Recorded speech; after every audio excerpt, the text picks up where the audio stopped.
আমার ভাইরা, আল্লাহ কোরআন পাকের সম্ভবত দ্বিতীয় পারায় একটি আয়াত কোট করেছেন। আয়াতটা আপনাদের কাছে বক্তৃতার প্রারম্ভে তেলাওয়াত করেছি। পয়গম্বরের একটা হাদিস আপনাদের কাছে বলবো, তারপরে এবার তরজমা ব্যাখ্যার দিকে এগিয়ে যাব।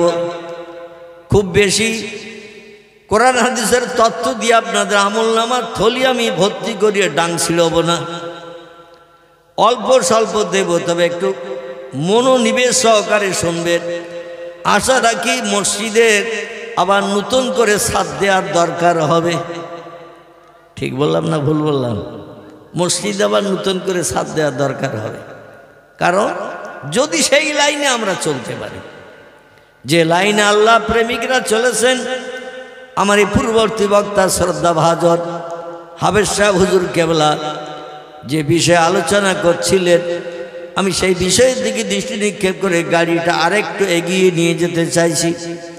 তা নতুন কিছু তথ্য আপনাদের কাছে পরিবেশন করব, যে তথ্য শুনলে আপনাদের বুঝতে সুবিধা হবে। মসজিদ ছাড়া আল্লাহকে সন্তুষ্ট করার জায়গা আর কিছুই নাই। ইবাদত ছাড়া আল্লাহর জামন্দির জায়গা আর কিছুই নাই। পয়গম্বর মুহাম্মদ রাসূলুল্লাহ জানাচ্ছেন, লা ইউমিনু আহাদুকুম হাত্তা আকুনা আহাব্বা ইলাইহি মে ওয়ালিদিহি ওয়া ওয়ালাদিহি ওয়ান্নাসে আজমাইন, রাওয়াহু মুসলিম। সহিহ মুসলিম শরীফের হাদিস। ইমাম মুসলিম বিন হাজ্জাজ রাহমাতুল্লাহ আলাইহি সহিহ মুসলিম শরীফের কিতাবটি মানুষের জন্য তোহফা গিফট হিসাবে উপহার দিয়েছেন। এই হাদিসের কিতাবের ভিতরে কম বেশি ৯৫০০-এর মতো হাদিস লিপিবদ্ধ হয়ে আছে। ওই হাদিসের কিতাব থেকে একটি হাদিস আজকের বক্তৃতা সম্পর্কে রাখলাম। রাসূল বলছেন, লা ইউমিনু আহাদুকুম, তোমাদের ভিতরে ওই লোকটি ওই সময় পর্যন্ত কামেলে মোমেন ইমানদার হিসাবে আল্লাহর দরবারে সাব্যস্ত হতে পারবে না। আল্লাহর তরফ থেকে কিছু তোহফা গিফট পেতে গেলে আমাদের প্রথম দায়িত্ব হলো আল্লাহকে না দেখে বিশ্বাস করতে হবে। এর আরবি নাম হলো ঈমান। কি নাম বললাম? আরবি নাম হলো ঈমান, বাংলা নাম হলো না দেখে বিশ্বাস করা। মালিক বলে একজন আছে, ঈমান আগে আনতে হবে। ঈমান যদি আপনার না থাকে, আল্লাহর উপরে বিশ্বাস যদি না থাকে, নামাজ পড়ে কোনো কাজ হবে না, রোজা রেখে কোনো কাজ হবে না, কোরআন তেলাওয়াত করে কোনো কাজ হবে না, তাসবিহ তাহলিল পাঠ করে কোনো কাজ হবে না। আগে বিশ্বাস করতে হবে আল্লাহকে। এই তামাম বিশ্ব চরাচরের মালিক একজন আছেন, আমরা তারে দেখতে পাই না, কিন্তু তারে না দেখে বিশ্বাস করি।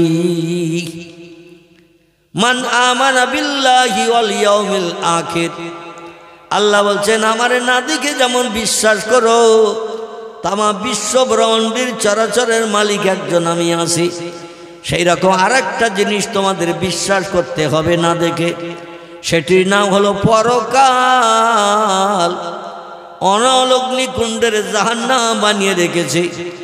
আবার আমি আল্লাহ আমার সঙ্গে সম্পর্ক যারা গাঢ়তর তৈরি করেছে পৃথিবীতে, তাদের জন্য অনন্তকালের সুখ শান্তি আমি আল্লাহ তাদের জন্য নিহিত করে রেখেছি পরকাল বলে একটি জায়গায়। সেইটির আরবি নাম হলো জান্নাত। ফার্সি ভাষায় তারে বলা হয় বেহেশত, বাংলায় বলা হয় তারে স্বর্গ। আল্লাহ স্বর্গ নামক একটা জায়গা তোমাদের জন্য বানিয়ে রেখেছে। সেখানে লা ইয়ামুতু ওয়ালা ইউখরাজ ফিহা, এই স্বর্গে বা জান্নাতে যদি তোমরা যেতে পারো, বেহেশতের অধিবাসী যদি হতে পারো, মরণ জীবনে কোনো দিন হবে না। কোনো বন্ধু এসে বাইরে বার করে দিয়ে আপনার জায়গা সে বন্ধু দখল করবে না। কোটি কোটি কোটি কোটি কোটি কোটি বছর সেখানে শুধু মনে মনে ধারণা করবে, সামনে মালমাত্রা যেটা ধারণা করবে সেটা এসে হাজির হবে। জোরে বলুন একটু সুবহানাল্লাহ। জান্নাত আমরা কেউ দেখতে পেয়েছি? পাই নাই। তবে জান্নাত আছে না নাই? আচ্ছা, জাহান্নাম আমরা কেউ দেখতে পেয়েছি? তবে জাহান্নাম নেই তো নাকি? জাহান্নাম আছে। এই বিশ্বাসটা আমাদের করতে হবে। পরকালে দুটি জিনিস, একটা হলো জান্নাত, একটা হলো জাহান্নাম। আর পৃথিবীতে একটা জিনিস বিশ্বাস করতে হবে, যা কিছু চোখে দেখি, যা কিছু চোখে দেখতে পাই না, সব সৃষ্টির মালিক একজন আছে। মালিক একজন আছে। নাম কি তার? আল্লাহ সুবহানাহু ওয়া তাআলা। আল্লাহ ইজ ইউনিভার্সাল ওয়ার্ড। আল্লাহ এমন একটা নাম যে নামের পাশে বিবি, বাচ্চা, সন্তান আদি, বাপ মা, দাদা দাদির কারো নাম নিশানা গন্ধ নাই। তিনি একাই একা। জোরে বলুন একটু আমিন। আর একটু জোরে বলুন আমিন। পৃথিবীতে আরও যত ধর্মাবলম্বী আছে, স্রষ্টারে তারা তাদের ধর্মীয় পুস্তকাদির মাধ্যম দিয়ে নাম ধরে ডাকে। কেউ বলে গড, কেউ বলে ঈশ্বর, কেউ বলে ব্রহ্মা, কেউ বলে নারায়ণ, কেউ বলে ভগবান। এই রকম বিভিন্ন ধরনের নাম দিয়ে দিয়ে ডাকে। কিন্তু প্রত্যেকটি নাম বিশ্বাস করলে দেখা যায় নামের পাশে একটা মেয়ে ছেলের গন্ধ আছে। গড, গডেস, ঈশ্বর, ঈশ্বরী, ভগবান, ভগবতী, নারায়ণ, নারায়ণী, এমন করে রাম, সীতা আছে না? রামের বউ আছে কি না? আছে। তাহলে এমন স্রষ্টার নাম ধরে পৃথিবীতে সমস্ত ধর্মাবলম্বী বললে অত্যুক্তি নাই। তারা স্রষ্টাকে এমন নাম ধরে ডাকে যে নামের পাশে একটা মেয়ে ছেলের গন্ধ পাওয়া যায়। কিন্তু আমরা এমন একটা নাম ধরে আমাদের মালিককে ডাকি যে নামের পাশে কোনো বাচ্চা কাচ্চা, কোনো নারী পুরুষ বিবির কোনো সন্তানাদি কিছুই নাই। এই জন্য আমার পূর্ববর্তী বক্তা বলছিলেন, আল্লাহ আল্লাহ নামে জপ জিকির করলে তাদের কলব জারি হয়ে যায়। রাতের বেলা যখন ঘুমিয়ে পড়ে তাদের কলব অটোমেটিক আল্লাহ আল্লাহ আওয়াজ করতে থাকে। আচ্ছা, আমরা যখন ঘুমোই আমাদের এই বুকের ভিতরে যে কলব আছে, এতে কি আল্লাহর নামের কোনো আওয়াজ কোনো দিন কেউ আশপাশ দিয়ে গেলে রাতের বেলা ঘুমিয়ে থাকলে শুনতে পাই? আমরা তো 24 ঘন্টা শুধু মনের মানুষের প্রেমে আসক্ত। মনের মানুষ বোঝেন তো নাকি? মানে অবৈধ প্রেমিকা, অবৈধ প্রেমিক। এই জিনিসের জন্য আমরা সারা দিন রাত 24 ঘন্টা পাগল হয়ে বেড়াচ্ছি। দুনিয়ার তুচ্ছ দুদিনের জিন্দেগি। এই প্রেম ভালোবাসা খুব ভালো করে বুঝবেন। এই প্রেম ভালোবাসা নারী পুরুষের জন্য দেয়, পুরুষ নারীর জন্য দেয়, এমনকি জীবনও মাঝে মাঝে উৎসর্গ করতে চায়, মাঝে মাঝে জীবনও দিতে চায় একে অপরের জন্য। এই ভালোবাসাটা দুনিয়ার নারী পুরুষকে না দিই, পুরুষ নারীকে না দিয়ে যদি আল্লাহকে দিতে পারত, তাহলে আমার আল্লাহ আপন হতে তার দেরি হতো না। একটু জোরে বলুন সুবহান।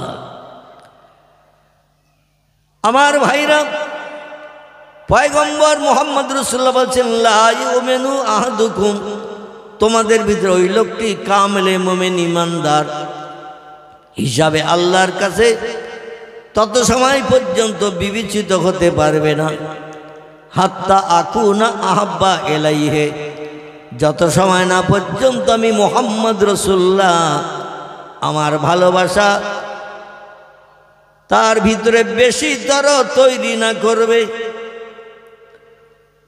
অত সময় পর্যন্ত ইমানদার মুমিন মুসলমান হিসাবে তুমি বিবেচিত হবে না, সাব্যস্ত হবে না, যত সময় না পর্যন্ত আমার ভালোবাসার তোমার হৃদয়ে গাঢ়তর তৈরি না হবে। সাহাবীরা বলেন, ইয়া রাসূলুল্লাহ, আপনার ভালোবাসা গাঢ়তর তৈরি বলতে কি বোঝায়? খুব ভালো করে শোনেন। এবার নবী বলছেন, এ সাহাবীরা তোমরা শোনো, আমার ভালোবাসা তৈরি না হওয়া পর্যন্ত ইমানদার হবে না, পাক্কা মুমিন হবে না, আল্লাহর জান্নাতের অধিবাসীও তুমি বলতে পারবে না। মেও ওয়ালিদিহি ওয়া ওয়ালাদিহি ওয়ান্নাসে আজমাইন। নবী বলছেন, বাপ ছেলেরে যেমন ভালোবাসে, ছেলে বাপরে যেমন ভালোবাসে, মা মেয়ের যেমন ভালোবাসে, মেয়ে মায়ের যেমন ভালোবাসে, অন্নাসে আজমাইন। এই বাপ মা সন্তানের ভালোবাসা ছাড়া বন্ধু বন্ধুরে ভালোবাসে, বন্ধু বন্ধুর সঙ্গে প্রেম মহব্বত ভালোবাসা তৈরি করে থাকে।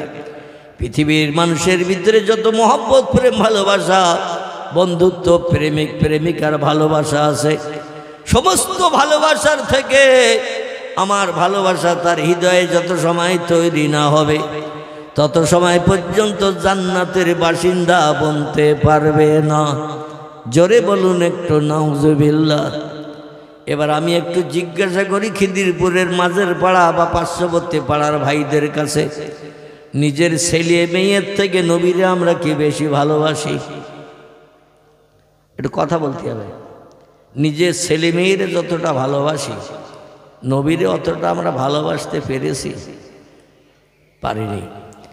নিজের বাপ মাকে যেমন ভালোবাসি নবীরে তার থেকে বেশি ভালোবাসা দিতে পেরেছি। বন্ধু বন্ধুর সঙ্গে প্রতিদিন অফিসে দেখা হয়, অফিসে চাকরি করে দুই বন্ধু এক অফিসে, বাড়ি দুইজনের দুই দিকে, কিন্তু রেগুলার অফিসে যেতে হয় চাকরি করার কারণে, গেলেই দেখা সাক্ষাৎ হয়, good morning, good afternoon, good evening, এই রকম। ইংরেজিতেও অনেক সময় বাক্য বিনিময় করে, গুড মর্নিং, ভালো সকাল, কেমন আছেন? বলে ভালো আছি, তুমি কেমন আছো? ভালো আছি। এই যে দৈনন্দিনের ভালোবাসা প্রেম মহব্বত, মাঝে মধ্যে বাড়িতে অনুষ্ঠান হলে, এই প্রতিদিন অফিসে যারা কাজ করে চাকরি করে, কোনো অনুষ্ঠান হলে বন্ধুরে নেমন্তন্ন করে না? করে না? এক বন্ধু আরেক বন্ধুর করে, সে বন্ধু আবার বলে উনি আমার নেমন্তন্ন করেছে, আমার বাড়ি অনুষ্ঠান, ছেলের বিয়ে, মেয়ের বিয়ে, কি আমার বোনের বিয়ে, আমি নেমন্তন্ন না করলে দৃষ্টিকটু খারাপ দেখাবে। অন্য কোনো ব্যক্তির কাছ থেকে খবর শুনলে তখন আমার ঠাট্টা বিদ্রুপ করবে।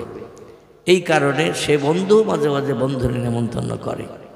নবী বলছেন সব বন্ধুর প্রেম ভালোবাসা মহব্বত, বিপদে মুসিবতে লেনদেন, ধার দেনা কর্য, বিপদ মুসিবতে দুরাত পাঁচ রাত তার পাশে হসপিটালে যে সেখানে রাত জাগা থাকা, সাহায্য সহযোগিতা করা, যত ধরনের বিপদ মুসিবতে সাহায্য যে ব্যক্তি করে সেই লোকটা আপন বন্ধু হিসাবে বিবেচিত হয় না? হয় না? দেখবেন সুখের দিনের বন্ধু অনেক পাওয়া যায়, কিন্তু দুঃখের দিনে যে পাশে থাকে সেই হলো প্রকৃত বন্ধু। ঠিক বললাম না ভুল বললাম? সুখের দিনে অনেক বন্ধু পাওয়া যায়, দুঃখের কথা যদি বলেন দেখবেন আস্তে আস্তে সরে যায়। আমার তো এখন কলকাতায় যেয়ে 5 দিন থাকার সময় নাই, তার এই বিপদে সাহায্য করব, সময় দেব, এটা তো আমার এখন সময় নাই। তার এখন এত টাকার দরকার, অপারেশন করবে, আমার পক্ষে তো দেওয়া সম্ভব নয়, পরে আবার শোধ করবে কি না কে জানে। আস্তে আস্তে অনেক মহব্বতের বন্ধু সরিয়ে যায় না? যায় না? দুঃখের দিনে যিনি পাশে দাঁড়ান তিনি হলেন প্রকৃত বন্ধু। তাম পৃথিবীতে যত উম্মতে মুহাম্মাদি আছে সমস্ত উম্মতে মুহাম্মাদিদের মুহাব্বতের বন্ধুর নাম মুহাম্মাদুর রাসূলুল্লাহ সাল্লাল্লাহু আলাইহি সাল্লাম। চিল্লায়ে বলুন একটু আমিন। কারণ হাসরের মাঠের মতো বিপদের দিন, মুসিবতের দিন পৃথিবীর কোনো মানুষের নসিবে জুটবে না, যেদিন বাপ ছেলেরে চিনবে না। ইয়াউমা ইয়াফিরুল মারউ মিন আখিহি ওয়া উম্মিহি ওয়া আবিহি ওয়া সাহিবাতিহি ওয়া বানিহি আল আখির। আল্লাহর কোরআনের আয়াত। আল্লাহ বলছেন যেদিন পশ্চিম দিক থেকে সূর্যোদয় করব, পূর্ব দিকে অস্তমিত করাবো, মানুষের মাথার উপরে 1 মাইল দূরে সূর্য রাখবো, সূর্যর 12টা মুখের কিরণ ছেড়ে দেব পৃথিবীর জমিনে। দুনিয়ার মাটি সেদিন সূর্যের রৌদ্রতাপে গলে টকবক করে গুড়ের নাই ফুট নেবে, মাথার ঘেনুগুলো গলতে থাকবে, নাকের ভিতর দিয়ে ঘেনুগুলো গলে গলে বার হবে। মানুষের পিপাসা এত কাতর হবে, জিভটা পিপাসায় বার হতে হতে নাভি পর্যন্ত লম্বা হয়ে যাবে। ক্ষুধার যন্ত্রণায় মানুষ গায়ের গোশতগুলো ছিঁড়ে ছিঁড়ে, গায়ের থেকে গোশতগুলো ছিঁড়ে ছিঁড়ে গালে দেবে ক্ষুধা নিবৃত্তির জন্য। একটু একটু জায়গা দেন। ক্ষুধা নিবৃত্তির জন্য সেদিন মানুষ গায়ের গোশতগুলো ছিঁড়ে খাবে। বর্তমান পৃথিবীতে এই রকম অবস্থা কোনোদিন কোনো মানুষের হয় নাকি? ক্ষুধা লাগলে চিল্লায়, ক্ষুধা লেগেছে খাবার দাও, কিন্তু গোশত ছিঁড়ে খায় না, পিপাসায় কাতর। নবী মুহাম্মদ রাসূলুল্লাহ বলছেন, 7টা সাগরের পানি যদি হাসরের মাঠে কোনো ব্যক্তিরে দেখানো হয়, ওই ব্যক্তি পানির দিকে তাকিয়ে বলবে, আমার যা পিপাসা লেগেছে হাসরের মাঠে, এই 7টা সাগরের পানিতে আমার পিপাসা মেটবে না, আরো বাড়তি পানি লাগবে। আমি আপনাদের কাছে জিজ্ঞাসাবাদ করি, একটা সাগরের এক কোণের পানি যদি কোনো একটা ব্যক্তিরে দেয়া হয়, দিয়ে বলা হয় যে তোমার 6000 বছর হায়াত আল্লাহ দেবে, মরণ হবে না, পিপাসা যখন লাগবে সাগরের কোণা থেকে পানি তোলো, 4 ভাগের 1 ভাগ সাগরের তোমার জন্য বরাদ্দ হলো, ও পানি খেয়ে কি শেষ করতে পারবে? কারণ 14,500 ফুট গভীরতা সাগরের তলা, উপর থেকে তলা পর্যন্ত 15,500 ফুট সাগরের পানির গভীরতা। আর এই পানি যদি টোটাল তুলে তুলে আপনি 6000 বছর ধরে খান, পানি কি শুকাবে? কিন্তু এত পিপাসা হাসরের মাঠে লাগবে, সেদিন মানুষ দেখে বলে এই পানিতে আমার পিপাসা মিটবে না, আরো বাড়তি পানি লাগবে। সেদিন বাপ ছেলের হবে না, ছেলে বাপের হবে না, মা মেয়ের হবে না, মেয়ে মায়ের হবে না, বন্ধু বান্ধব আপনজন কেউ কারো দিকে ফিরেও পর্যন্ত তাকাবে না। এমনকি একটা বাচ্চা ছেলে বা মেয়ে হাসরের মাঠে খুঁজে খুঁজে তার মারে পেয়ে যাবে, ডেকে বলে, জনম দুঃখিনী মা, বহু কষ্ট তোমার সন্ধান পেয়েছে, আজ কোটি কোটি মানুষের ভিতরে খুঁজে তোমারে পেয়েছে। ও মা জননী একটু দাঁড়াও। মা ডেকে বলবে, মা নাম তা আমার স্মোকা, কে তুমি, তোমার নাম বলো। বলে, আমার নাম আমেনা, আমার নাম সকিনা, আমার নাম আব্দুর রহমান, আমার নাম আব্দুল করিম, আমি আপনার গর্ভধারিণী বেটা কিংবা আপনার গর্বের মেয়ে আমি, আমার নাম আমেনা রমিসা রহিমা। মা তখন বলবে, দুনিয়ায় যে আমার একটা ছেলে ছিল, দুনিয়ায় যে আমার একটা মেয়ে ছিল, এ হাসরের মাঠে এমন চরম বিপদের মাঝখানে আমি পড়েছি। দুনিয়ায় ছেলে ছিল সে কথা খেয়াল নাই, মেয়ে ছিল সে খেয়াল নাই। এখন আমার নিজের জ্বালায় চাচা আপন পরাণ বাসা, নিজের জ্বালায় সূর্যের রৌদ্রে দৌড়াচ্ছি, কোথায় ছায়া পাই? ছায়া তাম পৃথিবীতে থাকবে না, একটা ছায়ার জায়গা থাকবে, সেটি হলো আল্লাহর আরশের তলার ছায়া। আচ্ছা, আমরা সাধারণ মানুষ ওই আরশের তলায় যে কি দাঁড়িয়ে ছাতার ছায়া পেতে পারবো? আল্লাহ কোরআনে বলছেন 4টে দলের মানুষ হাসরের মাঠে আমার আরশের তলার ছায়ায় দাঁড়ানোর সুযোগ পাবে। একটি দলের নাম হলো নবিয়্যিন, একটি দলের নাম সিদ্দিকীন, একটি দলের নাম শুহাদা, একটি দলের নাম সালেহীন।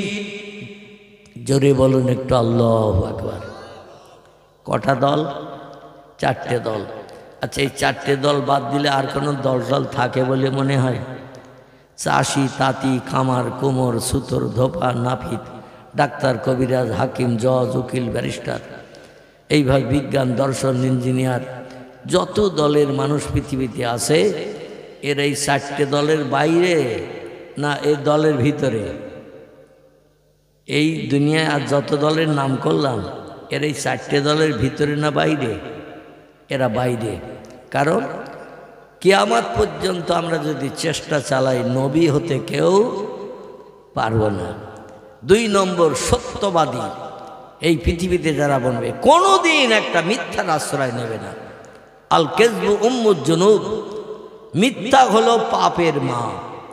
পয়গম্বর বলছেন, মায়েরা সন্তান প্রসব করে যেমন বংশবৃদ্ধি করে, যে লোকটা মিথ্যা কথা বলে সে পাপের বংশবৃদ্ধি করে। আর একবার মিথ্যা কথা বললে একটানা 40 দিন তার নামাজ, কালাম, তসবিহ, তাহলিল, কোরআন তেলাওয়াত, জিকির, আজকার কিছুই আল্লাহর দরবারে কবুল হবে না। তাহলে মিথ্যা কথা বলা কত ভালো, বুঝতে পারছেন তো? একটা বার 24 ঘন্টার ভিতরে যদি মিথ্যা বলেন, বন্ধুর সঙ্গে বন্ধুর দেখা, মাঝে মধ্যে আমি বলি, কেমন আছিস মিন্টু? বলে মোটামুটি যাচ্ছে। বলে, পিন্টু তুই কেমন আছিস? বল, তোর মতো একই অবস্থা চলছে। বলে, অনেকদিন পরে দেখা, দে একটা বিড়ি দে। কি দে? একটা বিড়ি দে। বলে, খোদার কসম একটাও নেই। ও বলছে আমরা হাই স্কুলে পড়তাম যখন, তখন বাথরুমে টয়লেটে যেয়ে বিড়ি খেয়ে আবার বেরিয়ে আসতাম, আর তোর কাছে বিড়ি নেই, আমার বিশ্বাস হয় না। বলছে দেখি তোর পকেট। তো মিন্টুর পকেটে হাত ঢুকিয়ে দিয়েছে, মাল খটা 4টে মাল বেরিয়েছে। আর এই গ্রামে তো বিড়ি তৈরি হয় কম বেশি নাকি, কিন্তু সবাই কি খায়? যারা তৈরি করে সবাই কি খায়? খায় না। ও নেশা আলাদা নেশা। ভাত খাওয়ার আগে ও একটা রেডি করে নিয়ে খায়। অনেকে এমন পানখোর রয়েছে, পানখোর, তামাক খয়ের রোডে দিয়ে খায়। আবার কি সুরুবি জর্দা নাকি এরম নাম টাম রয়েছে, মানে এ আগে রেডি করে নিয়ে তারপরে ভাত খেতে বসে। খাওয়ার পরে যদি একটা পান গালে না দেয়, ও সুসোর মতন পাক খায়। সুসো যেমন পাক খায়, ওইরকম পাক খায়। রাতের বেলা খাওয়া দাওয়ার পরে দেখবেন বিছানা সজ্জায় শুতে যাবে যে সমস্ত যুবকেরা নেশাখোর, বিড়িখোর, ও রাতের বেলা শুতে যাওয়ার আগে একটা বিড়ি ধরিয়ে যদি না টানে, ওদিন সারা রাত ওর ঘুম হবে বলে মনে হয়? সারা রাত ঘুম হবে না। তো বন্ধুরে বলছে তোর পকেটে 4টে বিড়ি, আর তুই খোদার কসম খেলি? বলছে আমি মনে করছিলাম আমার বাড়ি যেতে এখনো 5 ঘন্টা দেরি, 20-25 মিনিট অন্তর একটা লাগে আমার, তো তোর একটা দিয়ে আবার কার কাছে হাত পাতবো, তাই আমি কসম খেয়েছিলাম যাতে তোর একটা বিড়ি দিতে না হয়। তো তুই পকেট চেক করবি, তাকে জানে।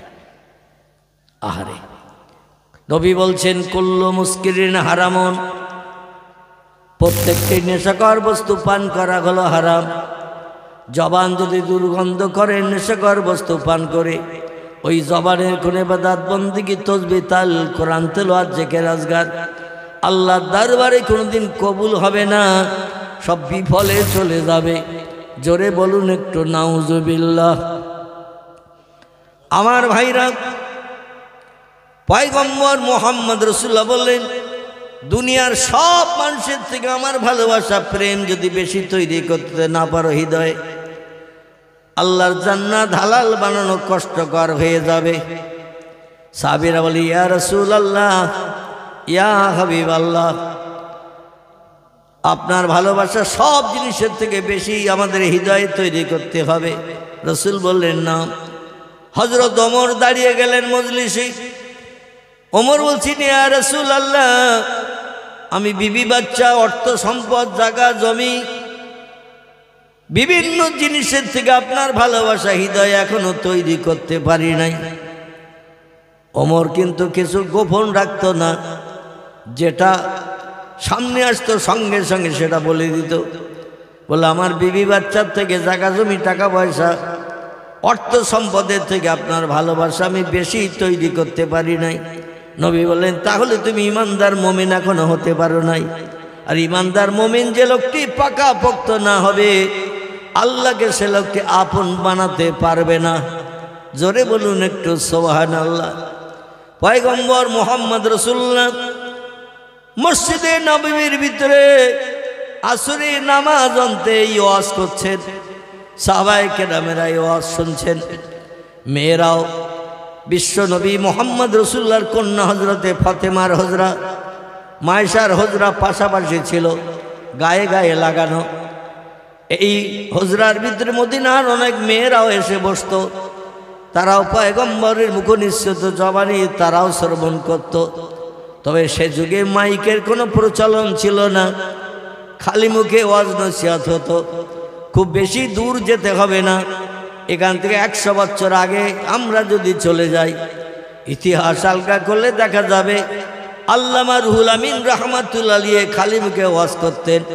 50,000 মানুষ যদি মজলিসে বসে থাকতো, সামনের লোকটা যেমন আওয়াজ শুনতে পেত, পিছনের লোকটাও একই রকম আওয়াজ শুনতে পেত। জোরে বলা যাবে না একটু সুবহানাল্লাহ। ফুরফুরার পীর আবু বকর সিদ্দিক আল কুরাইশি, যার সম্পর্কে আমার পূর্ববক্তা শ্রদ্ধাভাজন হাবেজ সাহেব হুজুর বলছিলেন, ইনি উচ্চ মার্গের কত নামি দামি ব্যক্তিত্ব তিনি ছিলেন। সময় হলে কিছু তথ্য পরিবেশন করবে ইনশাল্লাহ। ইনিও যখন কোনো মজলিসে যেতেন, জলসায় যেতেন, 2.5-3 লক্ষের মতো মানুষের সমাগম হতো। চতুর্দিকে মসজিদে মসজিদে এইভাবে খবরাখবর পাবলিসিটি হতো। আর মানুষ 3-4 দিন আগের থেকে জামা কাপড় পোটলা পুটলি করে নিয়ে জলসা শুনতে আসতেন। 3 থেকে 4 দিন আগে বেরিয়ে আসতেন, কারণ তখন এখনকার মতো গাড়ি ঘোড়ার প্রচলন ছিল না। হেঁটে হেঁটে আসতে হতো, নৌকা যোগে আসতে হতো। 4 দিন আগে সে বসে থাকতো সামনে, পীর সাহেবের চেহারা দেখবো। জোরে বলুন সুবহানাল্লাহ। এই জন্য মানুষ সামনে এসে বসত, পরবর্তীতে যারা আসতো তারা পিছনে বসত। 2-2.5 লক্ষ 3 লক্ষ মানুষের সমাগম হতো, বিশেষ করে পূর্ব বাংলা, বাংলাদেশে। সামনের মানুষটা হুজুরের, দাদা হুজুরের কণ্ঠের আওয়াজ যেমন কানে শুনতে পেত, 3 লক্ষ লোকের পিছনে যদি কোনো মানুষ বসে তাহলে রাস্তা পেরিয়ে যাবে না? যাবে না? মেন রোড রাস্তা কি স্টেজ থেকে সোজা করে 3 লক্ষ লোক এক জায়গায় যদি বসে তা একটু অনেক দূর পর্যন্ত যাবে না? যাবে না?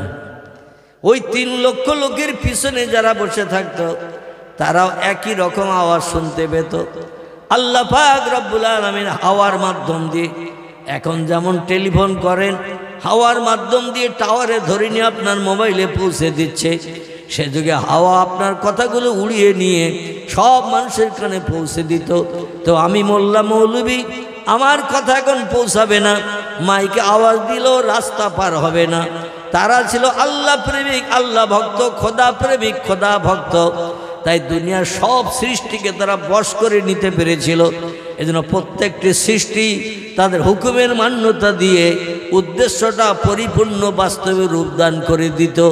জোরে বলুন একটু সুবহানাল্লাহ।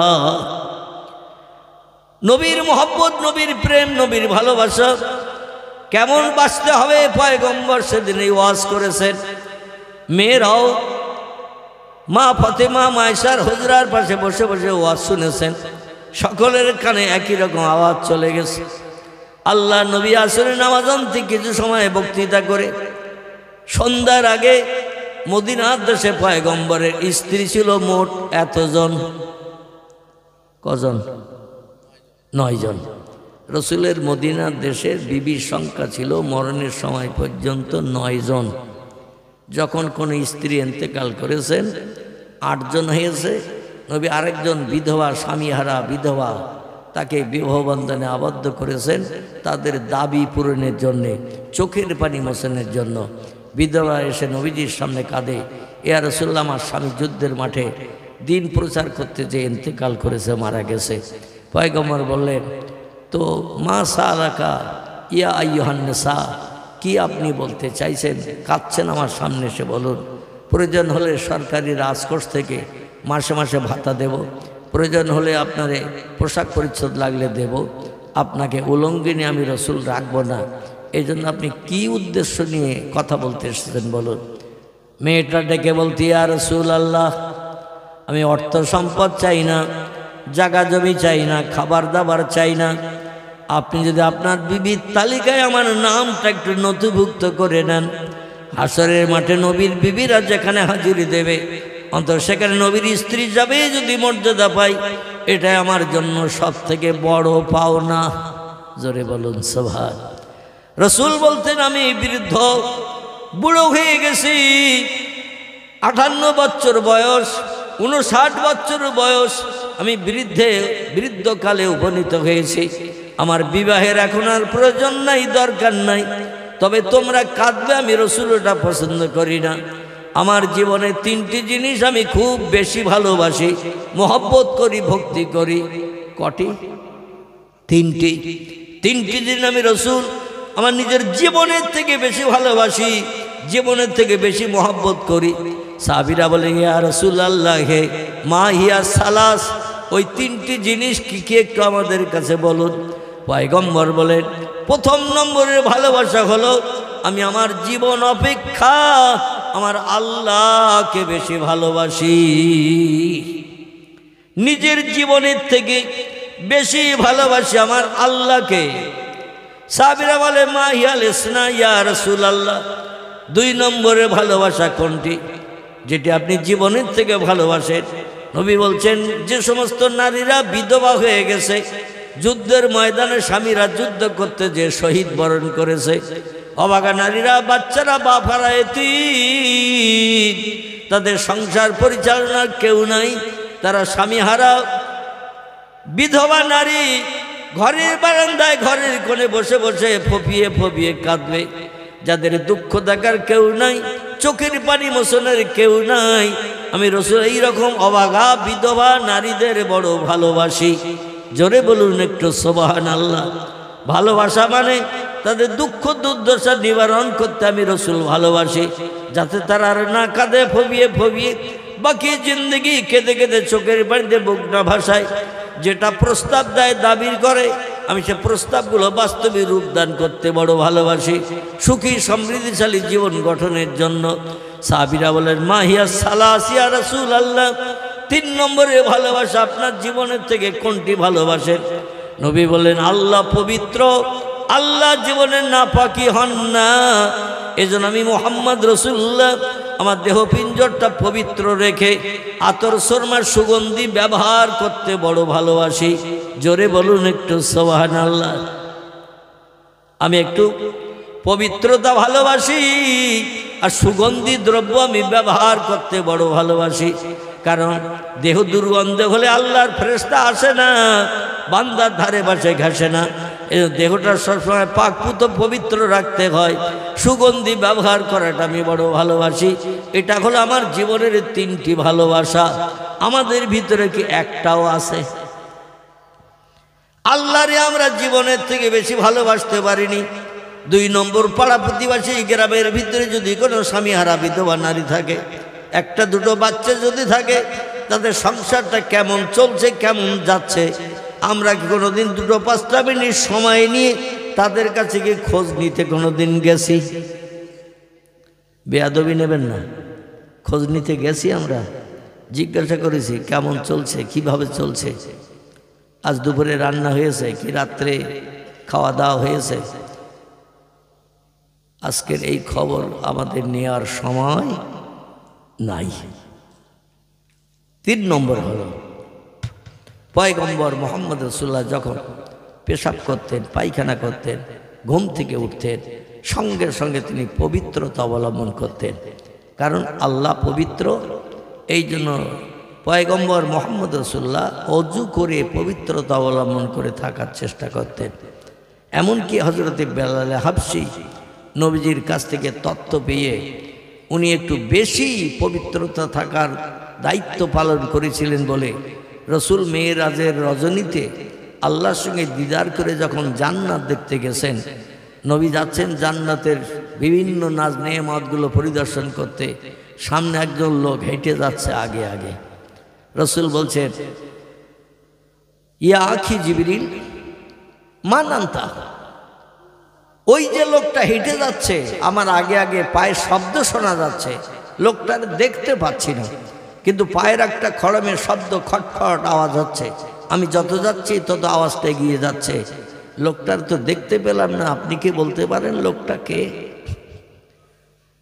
নবী বললেন ইয়া আখি মুহাম্মদ ইবনে আব্দুল্লাহ, ও আব্দুল্লাহর বেটা মুহাম্মদ, লোকটাকে আমার কাছে জিজ্ঞাসাবাদ না করে আপনি পৃথিবীতে যেই জিজ্ঞাসাবাদ করলেই জানতে পারবেন আপনার সামনে আগে আগে লোকটা কে যাচ্ছে। নবী বললেন পৃথিবীতে ফিরে যাব মেরাজ করে, মক্কা নগরীতে যে আমি কারে জিজ্ঞাসাবাদ করব, কারে কথা বলবো? জিবরিল আমিন বললেন আপনি ভালো করে একটু খেয়াল করুন, লোকটার পায়ের শব্দ শুনলে বুঝতে পারবেন লোকটা কে। পায়ের শব্দটা একটু খেয়াল করুন।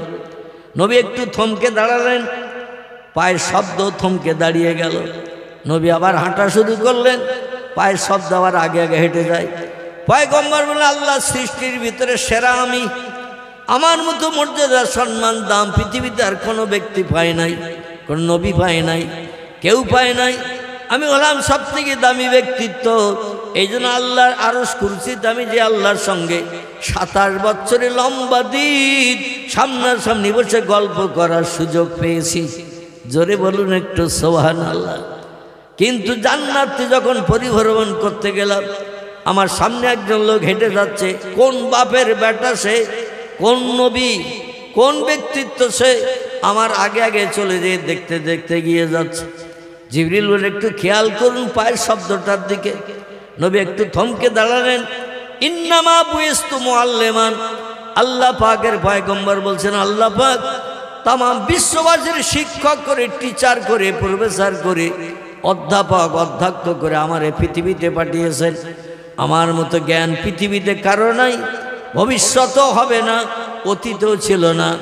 আমি মোহাম্মদ রাসূলুল্লাহ চিন্তা ভাবনা করলে যে সিদ্ধান্ত উপনীত হই, এই সিদ্ধান্ত পৃথিবীর কোনো মানুষ পেতে পারবে না।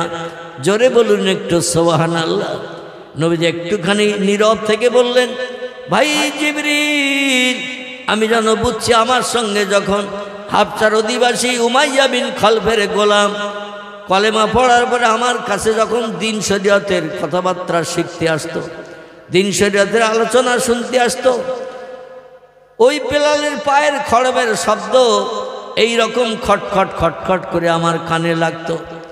মক্কা নগরী পাহাড়ি এলাকার দেশ, পাথরের উপরে চললে খড়মের শব্দ যেমন লাগে সেই রকম যেন শব্দটা লাগছে। জিবরিল বলছে, সাদ্দাক্তা ইয়া আখি মুহাম্মদ ইবনে আব্দুল্লাহ, আপনি যে ধারণা করেছেন ধারণাটাই সঠিক। হাবশার অধিবাসী উমাইয়া বিন খলফের গোলাম কৃতদাস, বাড়ির চাকর মান্দার, ওই বেলালের পায়ের শব্দ এটা। জোরে বলুন একটু সুবহানাল্লাহ, আর একটু জোরে বলুন সুবহান। নবী বলছেন তাহলে নাই মেনে নিলাম, কিন্তু বেলাল আমার হাতে হাত দিয়ে কলেমা পড়েছে, আমার কাছ থেকে ইসলাম গ্রহণ করেছে, দিন শরীয়তের আইন কানুনগুলো আমার কাছ থেকে শিখেছে, আর আমার ছাত্র আমার আগে যাবে আর আমি তার পেছনে যাব, তাহলে আমার তো পদমর্যাদা সম্মান আর কিছুই থাকলো না।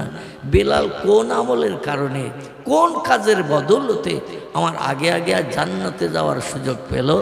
জিবরিল বললেন, সাদ্দাক্তা ইয়া রাসূলুল্লাহ, আপনি ঠিকই প্রশ্ন করেছেন। কথাটা হলো এই, বেলাল যেই নাপাকি হয়, ওর গায়ের রং কয়লার মতো কালো বলে, ঠোঁটটা পুরো মোটা বলে, চোখ দুটো মোটা মোটা বলে, মাথার চুল ওই রকম গুঁড়ো গুঁড়ো কোকড়ানো চুল, তেই বেলালে হাবশি এ যেই নাপাকি হয় সঙ্গে সঙ্গে ও দেহটা অজু করে পবিত্র বানিয়ে নেয়। আল্লাহ পাক আপনার থেকে শুরু করে আপনার সাহাবায়ে কেরাম সহসঙ্গী যত আছে, তারা বেলালের মতো এত সময় পবিত্র থাকতে কেউ পছন্দ করে না, এত সময় পবিত্রতা অবলম্বন করে কেউ থাকতে চায় না। বেলাল হলো আপনার সহসঙ্গীদের ভিতরে সেরা। এই জন্য সেরা পবিত্রতা অবলম্বন করার কারণে আপনার আগে আগে বেলালকে হাঁটিয়ে জান্নাতের মর্যাদা রক্ষা করছেন। যে জান্নাতে একটা পেশাব ঘর নাই, পায়খানা ঘর নাই, কোনো ডাস্টবিন নাই, ময়লা ফেলার জায়গা নাই, টোটাল জান্নাত পবিত্র। পবিত্র জান্নাতে ঢুকবে তারা যারা হবে পবিত্র। জোরে বলুন একটু সুবহান। নবীজি মেরাজ থেকে ফিরে আসলেন, সংক্ষেপ করে বলছি, এগিয়ে যাও অন্যদিকে। নবীজি মেরাজ থেকে ফিরে আসলেন ভোরবেলা। রাত্র দ্বীপ্রহরের পর থেকে নিয়ে ফজরের সময় পর্যন্ত মোটামুটি কত ঘন্টা সময় হয়? রাত্র দ্বীপ্রহর মানে 12টার পর থেকে ভোর পর্যন্ত, ফজর পর্যন্ত কত ঘন্টা সময় হয়? 4-5 কি 5.5, পুরো 6 ঘন্টা তাও হবে না, ঠিক কি না? মানে 12টার পরে 1টা, 2টো, 3টে, 4টে, 5টা, 6টা করলে সকালে সূর্য দেখতে হবে, ঠিক কি না? এই জন্য 5 ঘন্টা কি 5 ঘন্টা মনে করেন। এরই ভিতরে মক্কা মুকাররমার কাবা ঘরের চাতওয়াল থেকে জান্নাতি রকেটে চেপে, বোরাকে চেপে পয়গম্বর চলে গেলেন 600, সে যুগে 600-650 কিলোমিটার রাস্তা উত্তর দিকে। জায়গাটির পূর্ব নাম ছিল ইয়াসরিব, বর্তমান নাম হয়েছে আল মদিনাতুল মুনাওয়ারা। এই মদিনার জমিনে নিয়ে যে লাগাম টেনে ধরলেন হযরত জিবরিল। বোরাক দাঁড়িয়ে গেল। ঘোড়সওয়ার যারা ঘোড়ায় চাপে ওরা দেখবেন লাগাম হাতে করে রাখে। লাগাম যখন যেদিকে টানে ঘোড়া সেদিকে মুখ ঘুরিয়ে নিয়ে যায়, স্টিয়ারিং ঘোরানোর মতো। যেদিকে লাগাম টানবে ঘোড়া মুখ ঘুরিয়ে সেদিকে যাবে, এদিকে টানলে এদিকে যাবে। জিবরিল আমিন লাগাম টানলেন, সঙ্গে সঙ্গে বোরাক দাঁড়িয়ে গেল। রসুল বললেন, আমি কি আল্লাহর কাছে পৌঁছে গেছি? এই তো কাবার চাতল থেকে আমারে গাড়িতে চাপালেন, এত অল্প সময়ের ভিতরে আল্লাহর কাছে গিয়ে পৌঁছে গেছি। জিবরিল বললেন লা ইয়া রাসূলুল্লাহ, আল্লাহর পয়গম্বর, না না না, এখন আপনি পৃথিবীর মানুষ, পৃথিবীর জমিনে আছেন, এখন কোনো আসমান ভ্রমণ হয়নি। নবী বললেন তাহলে গাড়ি কেন থামানো হলো? আমি তো আল্লাহ দেখার জন্য বড় পাগল হয়ে গেছি। আল্লাহ দেখব, কলিজা ঠান্ডা করব, তুষের আগুন নিবারণ করব। কম বেশি 13 বছরের মতো মার খাচ্ছে মক্কা নগরীতে আল্লাহর কথা বলার জন্য, আল্লাহর কাজ করার জন্য। ঘাত প্রতিঘাত খাচ্ছে, সারা দেহ রক্তে রক্তপুলিত করেছে, বেহুশ করে পাহাড়ের কিনারায় ফেলে রেখেছে। এই জিবরিল এখন হঠাৎ করে মাঝ পজিশনে কেন গাড়ি থামালে? জিবরিল বলেন ইয়া রাসূলুল্লাহ, হে আল্লাহর পয়গম্বর গো, আল্লাহর হুকুম আছে এইখানে গাড়ি থামানোর জন্য, তাই আমি বাধ্য হয়ে গাড়ি থামিয়েছি। কারণ মালাইকাতুন গিলাজুন শিদাদুন লা ইয়াসুনাল্লাহা মা আমারাহুম ওয়া ইয়াফআলুনা মা ইউমারুন। জোরে বলুন একটু আল্লাহু আকবার। আল্লাহ বলছেন আমি ফেরেশতাদের এমন সাসে এমন ধাসে বানিয়েছি, ওদের বানিয়েছি আমি নূর দিয়ে, নূর দিয়ে। আমি যখন যেটা বলি ফেরেশতারা সঙ্গে সঙ্গে তখন সেই কাজটা করে। কোনো কাজ করতে গেলে লাভ হবে কি লস হবে এটাও পর্যন্ত ফেরেশতারা দেখে না, চিন্তা ভাবনা করে না। আমি যেই বলি কোনো কাজ করতে, ওয়াইয়াফআলুনা মা ইউমারুন, সঙ্গে সঙ্গে আমার হুকুম তামিল করে আমি আল্লাহ আমারে খুশি করে। জোরে বলুন একটু সুবহানাল্লাহ। আল্লাহ হুকুম করেছেন এই দেশে রাতের বেলা গাড়ি থামাতে হবে। শুধু গাড়ি থামানো নয়, এই যে গাড়িতে চেপে আসছেন আপনি মক্কা নগরী থেকে উত্তর দিকে 650 মাইল রাস্তা। ইয়া রাসূলুল্লাহ, এই গাড়িতে এখন বসে থাকলে হবে না, গাড়ি থেকে একটু নিচে নামতে হবে, নিচে নামতে হবে। নবী বলছেন জিবরিল গাড়ি চেপেছি আল্লাহর দরবারে পৌঁছে যাব, আল্লাহর বাড়ি পৌঁছে যাব, আরশ কুরসিতে যাব। সে আনন্দে আত্মহারা হয়ে রয়েছে, কখন আমার মাহবুদের দেখব যে আল্লাহর হুকুম তামিল করতে যে দুনিয়ায় মারধর, অত্যাচার, উৎপীড়ন, নির্যাতন সহ্য করছি, আবার আমার এই গাড়ি থেকে কেন নামতে হবে? জিবরিল বললেন পয়গম্বর, গাড়ি থেকে না নামা পর্যন্ত আল্লাহর দেয়া তথ্যটা আমি আপনার কাছে পরিবেশন করতে পারছি না, এই জন্য বেয়াদবি নেবেন না, একটু গাড়ি থেকে নিচে নামেন। নবী বরাকের পিঠ থেকে নাও ঘোড়া, নাও গাধা, এই জন্তুটি জান্নাতি জন্তু ছিল, যার আরবি নাম ছিল বোরাক। বোরাক শব্দের বাংলা অর্থ হলো বিদ্যুৎগামী যান। চোখের পলক মারলে দেখতে পাওয়া যেত না, এত দ্রুতগামী ছুটতে পারত। দুনিয়ার চতুষ্পদ জন্তু যত আছে এদের গায়ে কিন্তু ডানা নাই, কিন্তু এই জান্নাতি পশুর গায়ে দুখানা লম্বা ডানা ছিল। জোরে বলুন একটু সুবহানাল্লাহ। যাতে এরোপ্লেনের মতো, হেলিকপ্টারের মতো, স্কুটের মতো, রকেটের মতো উড়িয়ে চলে যেতে পারে, তাই তার গায়ে দুখানা ডানা লাগানো ছিল। নবী বরাকের পিঠ থেকে যেই নেমে দাঁড়িয়েছেন, রাতের গভীর, তখন রাত্র দ্বীপ্রহর 12টার পরের ঘটনা চলছে। যেই নবী দাঁড়িয়েছেন নিচে নেমে দাঁড়িয়েছেন। জিবরিল বলছেন ইয়া রাসূলুল্লাহ, ইয়া কি মুহাম্মদ ইবনে আব্দুল্লাহ, মক্কার অধিবাসী আব্দুল্লাহর বেটা ভাই মুহাম্মদ বোরাকের পিঠ থেকে কোথায় নেমে দাঁড়িয়েছেন, জায়গাটা কি চেনেন? নবী বলছেন একে তো রাতের বেলা, তারপরে দেশটার নাম কি আমার না বললে আমি এই রাতের গভীরে অন্ধকারে কি করে আমি জায়গার নাম বলবো? জিবরিল বললেন এই দেশটির নাম হলো ইয়াসরিব। কি নাম? এই দেশটির নাম হলো ইয়াসরিব। নবী বললেন এটা কি সেই ইয়াসরিব যে ইয়াসরিবে আমার নানা নানি বসবাস করত, আমার মাও সেখানে বিবাহকাল পর্যন্ত বসবাস করেছে, এটা কি সেই ইয়াসরিব? জিবরিল বললেন নাম ইয়া আখি, হ্যাঁ হ্যাঁ হ্যাঁ, এটা সেই ইয়াসরিব, আপনার নানার বাড়ির দেশ, নানির বাড়ির দেশ, আপনার মা যেখানে বিবাহকাল পর্যন্ত বসবাস করেছেন সেই দেশ। নবী বললেন এই দেশে তো আমি আসতে চাই না, কারণ এই দেশ আমার বাপ মারে বিদায় করি আমারে চিরে এতিম বানিয়েছে। এই দেশের জমিন আমার বাবা মা আমারে কোলে তুলে নিয়ে যত্ন করতে পারেনি, আমার গালে চুমা দিতে পারেনি, কোনো খেজুর চিবে আমার গালে দিয়ে কলিজা ঠান্ডা করতে পারেনি। এ দেশ এত খারাপ দেশ যে দেশ আমার বাপও কবরস্থ হয়েছে জন্মের আগে, আবার মাও 6 বছর বয়সে বাবার কবর দেখাতে নিয়ে এসে মাও বাবার কবরের পাশে আছাড় খেয়ে পড়ে ইন্তেকাল করেছেন। সকলে বলুন ইন্না লিল্লাহি ওয়া ইন্না ইলাইহি রাজিউন।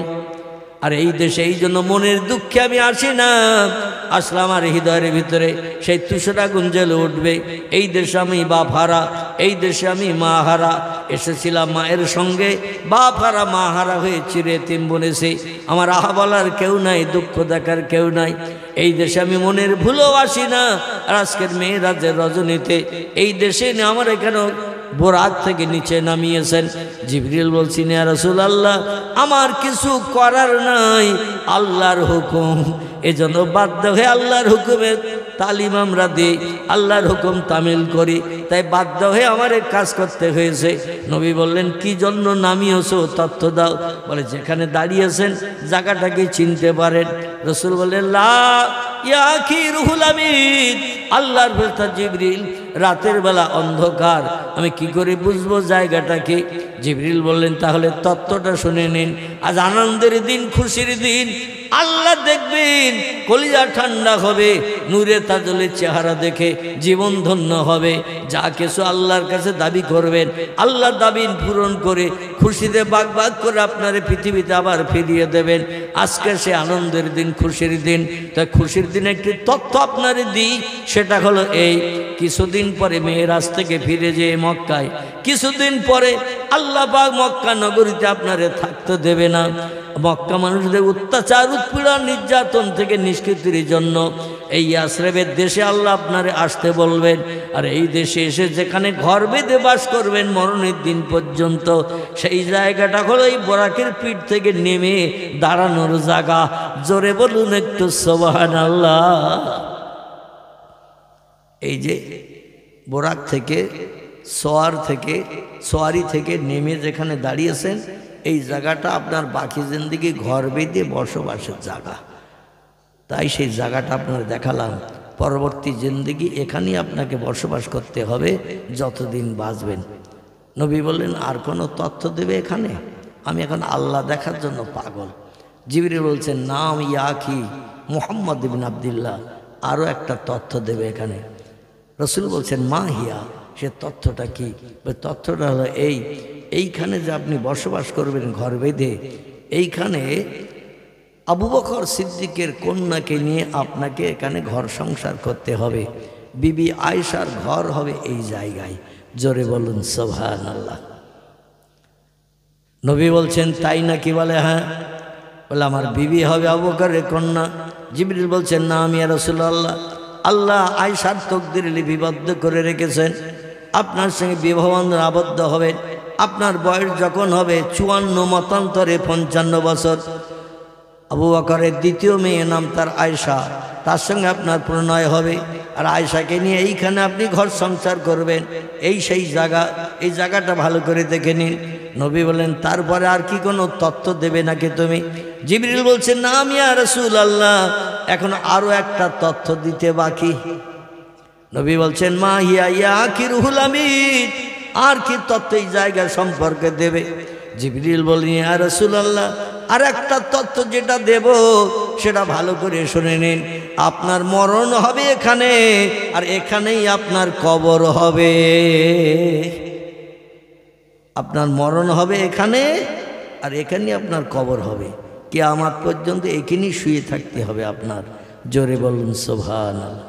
এই জন্য পয়গম্বর মুহাম্মদ রাসূলুল্লাহ তিরমিজি শরীফের একটি হাদিসে জানিয়েছেন, যেখানকার মাটি দিয়ে বান্দার বডি বানিয়েছেন সেইখানেই ওই বান্দার কবর হবে।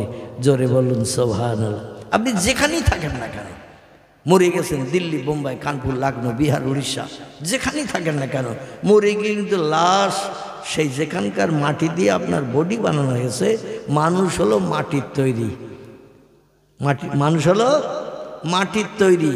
এই যে মাটি দিয়ে আমাদের বডি স্ট্রাকচার আল্লাহ বানিয়েছেন, এইখানেই কিন্তু আমাদের কবর হবে। যেথায় থাকি না কেন, এরোপ্লেনে যদি আনতে হয়, ট্রেনে করে আনতে হয়, কোনো 4 চাকা গাড়িতে করে আনতে হয়, আত্মীয় স্বজন তারে নিয়ে আসবে, সেখানে কবর দেবে না। যদি সেখানে কবর হয়, মনে করুন ওইখানকার মাটি দিয়েই তারে বানানো হয়েছে। আমার ভাইরা, পয়গম্বর ডেকে বললেন, এখানেই আমার ঘর হবে, এখানে আমার সংসার হবে, আবার এখানে আমার মরণ হবে, আর এইখানে আমার কবর হবে। জিবরিল বললেন, নাম ইয়া রাসূলুল্লাহ, আল্লাহ নবী বললেন আর কোনো তথ্য কি এখানে দেবে নাকি তুমি? জিবরিল বললেন লা ইয়া রাসূলুল্লাহ, এখানকার তথ্য দেয়া শেষ। নবী বললেন তাহলে এবার চলো, এগিয়ে চলো, আল্লাহর দরবারে যেতে চাই। খুব সংক্ষেপ করে বলি, এবার ওখান থেকে বোরাকের পিঠে নবীজিকে আবার চাপানো হলো। আর জিবরিল বললেন বোরাক এবার উড়ে চলো, পাখির মধ্যে উঠতে থাকো। ওই ইয়াসরিব মদিনা থেকে উঠতে শুরু করলো, চলে গেল।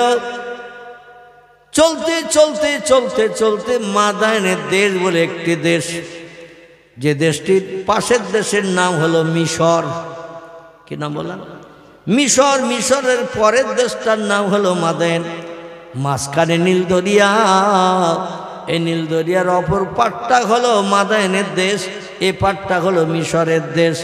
এই মাদায়েনের দেশে নিয়ে চলে গেল বোরাক এক মুহূর্তের ভিতরে। সেখানে নিয়ে যে একটা জায়গায় হাজির করে দিল। আমার ভাইরা, যেখানে মুসা নবী খেজুর গাছের তলায় দাঁড়িয়ে দাঁড়িয়ে আল্লাহর সঙ্গে টেলিফোনে কথাবার্তা বলতেন সরাসরি, সেইখানে পয়গম্বর মোহাম্মদ রাসূলুল্লাহকে নিয়ে যাওয়া হলো। নিয়ে বলা হল ইয়া রাসূলুল্লাহ, আপনার পূর্বকার ৩-৩.৫০০ বছর আগের একজন পয়গম্বর এই পৃথিবীতে এই দেশে বসবাস করতেন। তার নাম হলো মুসা ইবনে ইমরান। ইমরানের বেটা মুসা আল্লাহ জালালি কদরের পয়গম্বর ছিলেন। তিনি এইখানে বসবাস করেছেন। আর ফেরাউনের সঙ্গে তার দ্বন্দ্ব ফাসাদ বেঁধেছে। এমনকি দ্বন্দ্ব ফাসাদ বাঁধতে বাঁধতে যখন চরম আকার ধারণ করেছে, একদিন নীল দরিয়া মুসা নবী পারে হয়ে গেল লাঠির স্পর্শ করে। আর লাঠির স্পর্শ করে যখন পেরিয়ে গেল, ফেরাউন তার দলবল নিয়ে ওই নীল দরিয়ায় রাস্তায় চলতে শুরু করলো। মাঝ দরিয়ায় যখন চলে গেছে, আর মুসা নবী বলেন আল্লাহ, ওরা তো সাগর পেরিয়ে পারে আসছে আমাদের ধরার জন্য। আল্লাহ বলে যে লাঠি নদীর পানিতে শোয়ানোর কারণে 8টা ঘোড়া একসঙ্গে লাইনে ছুটতে পারে এমন চওড়া রাস্তা আমি বানিয়ে দিয়েছিলাম তোমার লাঠির স্পর্শে, মুজিজার কারণে। ওই লাঠিটা এপারে এসে তুমি পানিতে আবার একটু লাগাও আর বলো, হে রাস্তা, তুমি পূর্বে যেমন সাগর ছিলে তেমন সাগর হয়ে যাও। আমার লোকজন 18,000 সব পেরিয়ে চলে এসেছে, আর রাস্তার দরকার নাই। মুসা নবী পানিতে লাঠি ঠেকিয়েছেন আর বলল, সাগর যেমন ছিলে তেমন হয়ে যাও, আর রাস্তার প্রয়োজন আমাদের নাই। আল্লাহ শুধু কোন শব্দ ব্যবহার করলেন, সাগরের রাস্তা ভেঙে চুরমার হয়ে গেল। আর ফেরাউনের দলবলেরা ইঁদুরের বাচ্চার মতো নাকানি চুবানি খেতে খেতে খেতে খেতে খেতে খেতে এক এক করে সব অতল সাগরের তলায় তলিয়ে চলে গেল। ফেরাউন তখনও বেঁচে ছিল, ওর গায়ে শক্তি ক্ষমতা খুব বেশি ছিল। ও মাঝে মাঝে সাঁতার কাটছে, উপরে উঠছে, বানের ঢেউ এসে তলায় দিয়ে দিচ্ছে, আবার ঠেলে যখন উঠছে ও তখন ডেকে বলল, উপায় তো নাই, ওদিকে 500-700 কিলোমিটার, এদিকেও 500-700 কিলোমিটার, 1000 মাইলের মতো রাস্তা।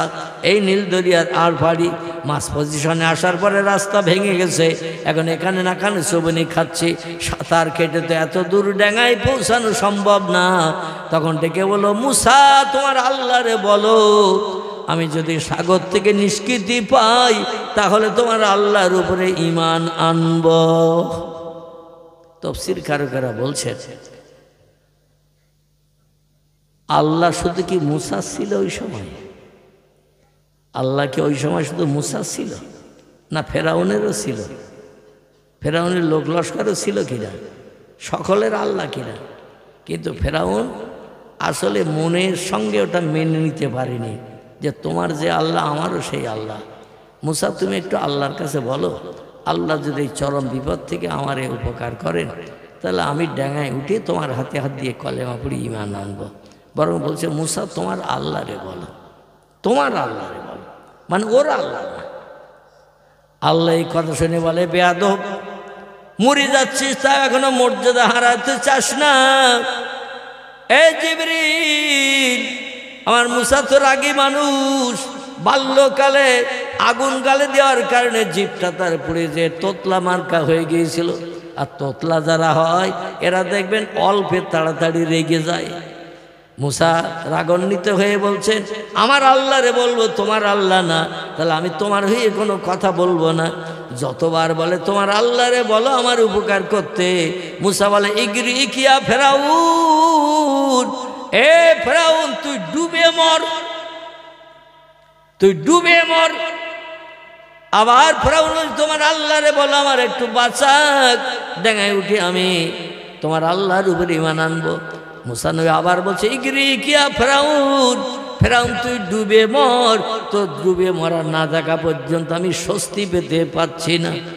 আল্লাহ ডেকে বলছে জিবরিল রে, যখন মুসা ওর কথা বারবার অ্যাভয়েড করছে, শুনছে না, ও শেষ পর্যন্ত বিপদ দেখে আমারে হয়তো ডেকে ফেলবে, তবে আমার নাম রহমান, আমার নাম রহিম, আমার নাম গফফার, আমার নাম করিম, আমার নাম সাত্তারুল উয়ুব। আমার কাজ হলো দোষ গোপন করা, অপরাধ ক্ষমা করা। ইন্নাল্লাহা আলা কুল্লি শাইইন কাদির, আমি হলাম সব শক্তির ঊর্ধ্বে।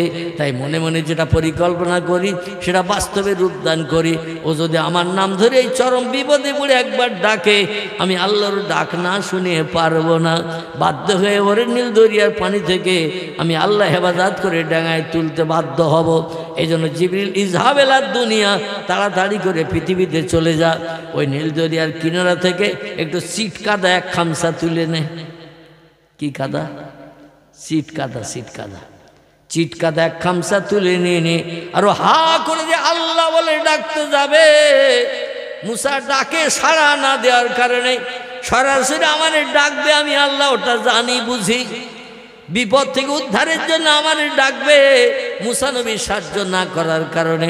আর যেই হা করে জোরে আল্লাহ বলে ডাকতে যাবে, ওই সময় তোর হাতের ছিটকাদা ওর গালে মেরে গাল ভর্তি করে দেবে, যেন ওর জবান থেকে আল্লাহর নামটা উচ্চারিত না হয়। জিবরিল আমিন তাই করেছিল। যেই হা করে আল্লাহ বলে ডাকতে গেল নীল দরিয়ার মাঝখানে, আর সঙ্গে সঙ্গে জিবরিল ওই ধারে সেই চিটকাদা এক খামসা তুলে নিয়েছিল, নিয়ে ওর গাল হা করে স্যার মেরে দেশ গালে। গালের ভেতর যদি খামেরির দোলা পুড়িয়ে দেন, দিয়ে যদি গাল চেপিয়ে ধরেন, কথা বলতে পারবে আর কেউ? পারবে কেউ? কথা বলতে পারবে না। গালের ভিতরে এক গাল পানিও যদি রেখে দেন, দিয়ে যদি ঠোঁট চেপে রেখে দেন, পানি এক ফোঁটা বার করবেন না, কথা বলতে পারবেন তো? বলা যাবে? কথা বলা যাবে না। ওই অবস্থায় ও আস্তে আস্তে তলায় তলিয়ে গেল। সকলে জোরে বলুন সুবহানাল্লাহ। 400 বছর, কত বললাম? 400 বছর নীল দরিয়ার পানির তলায় কাদার ভিতরে ছিল। পরবর্তীতে সাগরের ওই এলাকাটা শুকিয়ে গেল 400 বছর পর।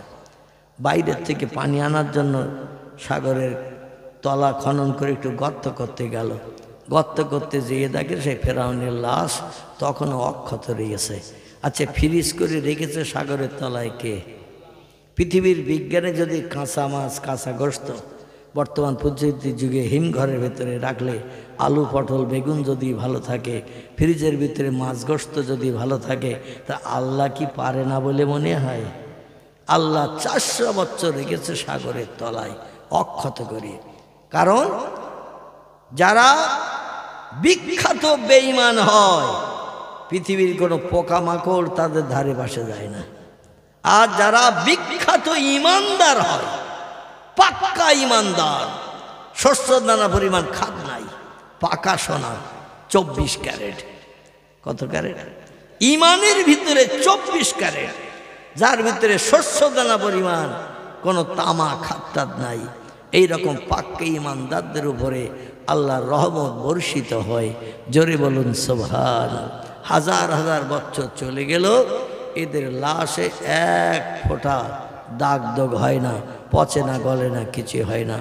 তারপরে সাগরের তলা থেকে, সংক্ষেপ কথা, সাগরের তলা থেকে উঠালো, উঠিয়ে নিয়ে মিশরের পিরামিড, জাদুঘর যেটাকে বলা হয়, সেইখানে মমি করে রাখা আছে ফেরাউনের লাশ।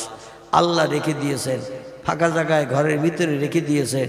কিন্তু ওর দেহে একটা পিঁপড়ে, একটা সারপোকা, একটা উকুন, গুঁড়ো যে কোনো জীবজন্তু ওর দেহের উপরে ছেড়ে দিলে ছটফট করতে করতে নেমে যায়। বিজ্ঞানীরা বলছে, কোরআন হাদিসের মুফাসসিররা বলছে, ও আছে অক্ষত অবস্থায় ঠিকই, কিন্তু আল্লাহ পাক ওর দেহের ভিতরে জাহান্নামী অ্যাকশন চালিয়ে রেখেছে। এই জন্য কোনো পিঁপড়ে, কোনো কীটপতঙ্গর দেহের উপরে ছেড়ে দিলে, মানুষ বহু পরীক্ষা করেছে, পরীক্ষায় সকলে একমত, যদিও আমরা দেখতে পাই না, কিন্তু আল্লাহ পাক তার দেহের ভিতরে জাহান্নামী অ্যাকশন ইলেকট্রিক তারের মতো সুইচ লাইন করে দিয়ে দিয়েছে। যে কোনো জীবজন্তু গুঁড়ো ক্ষুদ্র জীব ও দেহে ছেড়ে দিলে টপ টপ করে নেমে যায়।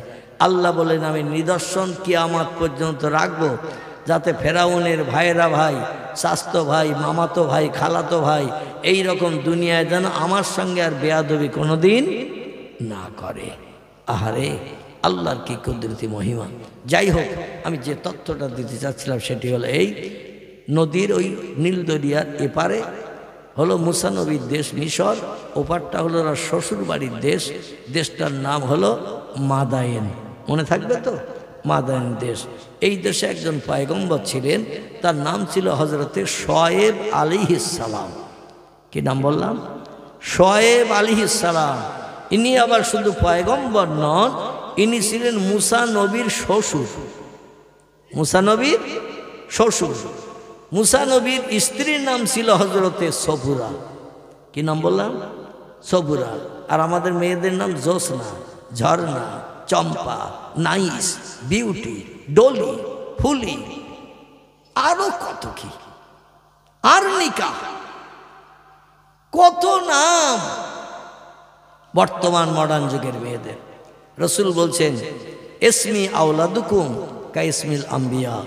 আল্লাহ যদি তোমাদের পুত্র সন্তান দান করে, ছেলেদের নামগুলো একটু পয়গম্বরদের নামের সঙ্গে মিলিয়ে মিলিয়ে রাখবে। আল্লাহ যদি তোমাদের কন্যা সন্তান দান করে, মেয়েদের নামগুলো একটু পয়গম্বরের বিবিদের নামের সঙ্গে মিলিয়ে মিলিয়ে রাখবে। কোরআনে আল্লাহ পাক 8 জন নবীর বিবির নাম কোট করেছেন।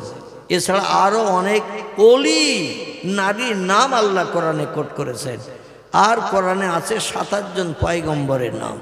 এদের নামে নাম রাখলে পয়গম্বরেরা যখন জান্নাতে যাবে, তাদের নামের বন্ধু যদি আপনি হন, আপনাকেও বিনা হিসাবে জান্নাত হালাল বানাবে, হিসাব নিকাশ হবে না, জাহান্নামের দরজায় যেতে হবে না। জোরে বলুন সুবহানাল্লাহ। আর মেয়েদের নাম যদি পয়গম্বরের বিবিদের নামের সঙ্গে রাখেন, আসিয়া নাম রাখেন, মরিয়ম নাম রাখেন, রাহিলা নাম রাখেন, সবুরার নাম রাখেন, খাদিজা নাম রাখেন, আয়সা নাম রাখেন, উম্মে সালমা নাম রাখেন, উম্মে হাবিবা নাম রাখেন, জয়নাব বিনতে জাহাস নাম রাখেন, জয়নাব বিনতে খুজাইবা নাম রাখেন, সৌদা নাম রাখেন, সুফিয়া নাম রাখেন, মাইমুনা নাম রাখেন, জাওয়ারিয়া নাম রাখেন, মাবিয়া নাম রাখেন। এই সমস্ত নামগুলো যদি মেয়েদের রাখা হয়, যে নাম কটা বললাম, এ নামের মেয়েদের হিসাব নিকাশ হবে না, এরা সরাসরি জান্নাতে চলে যাবে। জোরে বলুন সুবহানাল্লাহ। দুর্ভাগ্য আমাদের, বর্তমান 21 শতাব্দীর যুগ, মডার্ন যুগ, ইংল্যান্ড আমেরিকা যেটা দেখায় আমরা সেটা মেনে নিতে অভ্যস্ত। ইংল্যান্ড আমেরিকা জাপান জার্মান যেটা খায় আমরা সেটা খেতে অভ্যস্ত। তারা যে পোশাক পরিধান করে আমরাও সেই পোশাক পরিধান করতে অভ্যস্ত। রসুল বলছেন মান তাশাব্বাহা বিকওমিন ফাহুয়া মিনহু। আমার উম্মতেরা যে ধর্মাবলম্বীদের কৃষ্টি, কালচার, আচার, আখলাক পছন্দ করবে, হাসরের মাঠে তাদের সঙ্গে আমার উম্মতের হাসর হবে। তারা যাবে জাহান্নামে, আমার উম্মত যাবে জাহান্নামে। এই জন্য পয়গম্বর মুহাম্মদ রাসূলুল্লাহ বলছেন মান তামাসসাকা বিসুন্নতি ইনদা ফাসাদে উম্মতি ফালাহু আজরু মিআতা শহীদেন। আমার উম্মত মণ্ডলীদের আমি উদ্দেশ্য করে বলছি, আখিরি জমানায় শেষ যুগে আমার একটা সুন্নত পৃথিবীর কোনো উম্মত যদি আমল করিয়ে মেনে চলে, মরণের দিন পর্যন্ত, কবরে যাওয়ার আগ পর্যন্ত আমার একটা সুন্নত, আখিরি জমানায় শেষ যুগে যদি কোনো উম্মত একটা সুন্নত মেনে চলে, তাহলে আল্লাহ পাক হাসরের মাঠে 100 শহীদের মর্যাদা তারে দিয়ে হিসাব নিকাশ বিহীন প্রথম জান্নাত উদ্বোধন করাবেন শহীদানদের দিয়ে। জোরে বলুন একটু সুবহানাল্লাহ। কিন্তু শহীদানের মর্যাদা পাওয়াটা খুব দুষ্কর। বিবি বিধবা করে, সন্তান এতিম করে, নিজের জীবনকে উৎসর্গ করে আল্লাহ রাস্তায় জীবন দেওয়া বড় কঠিন।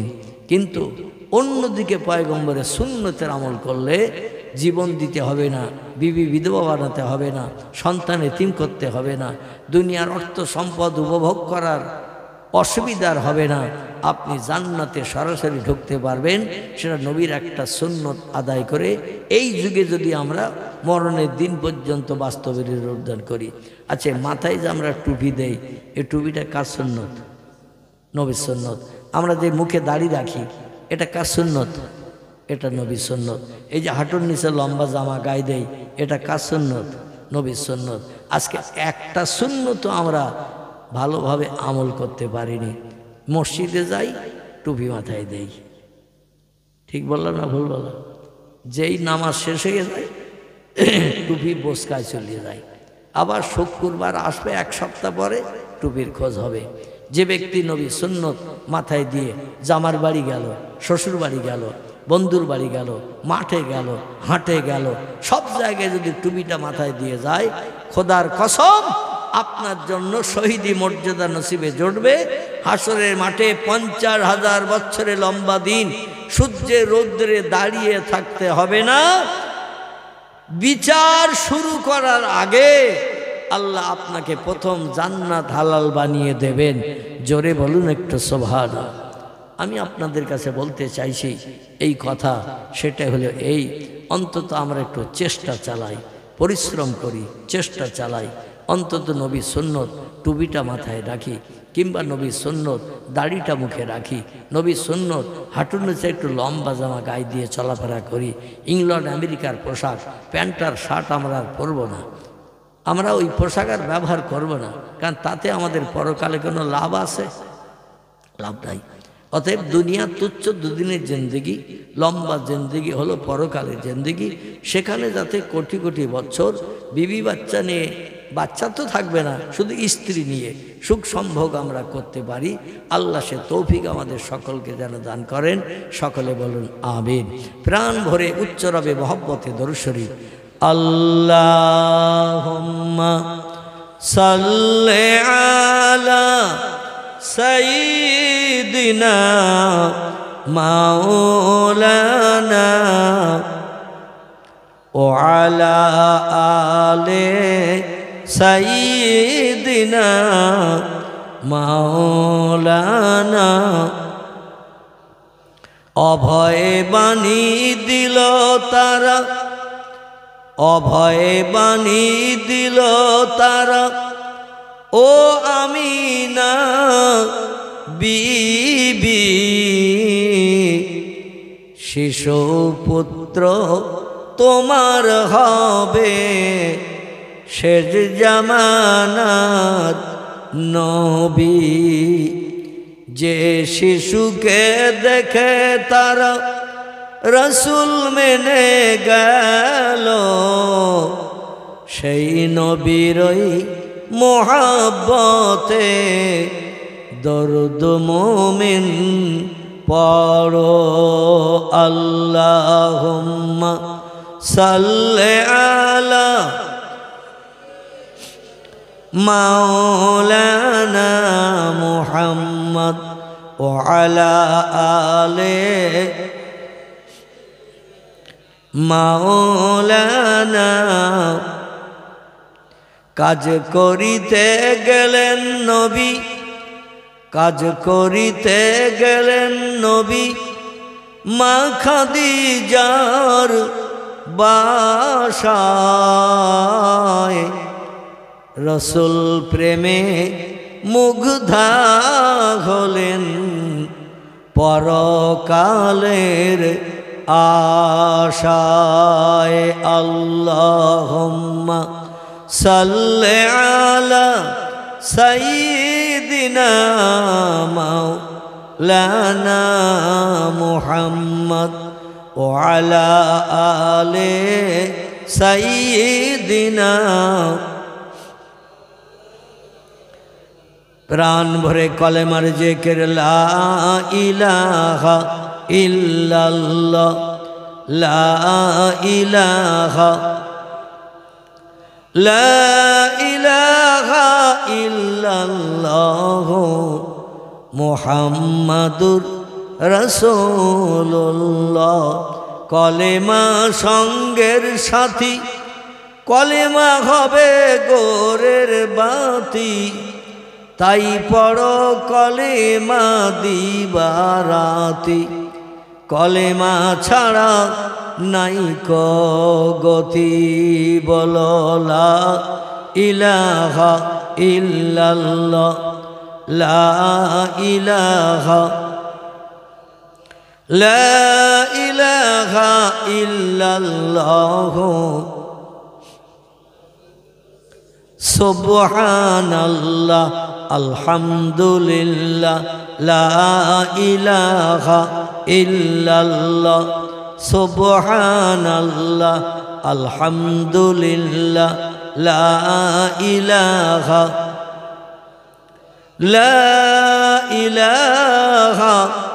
ইল্লাল্লাহ মুহাম্মাদুর রাসূলুল্লাহ। বিসমিল্লাহির রহমানির রহিম।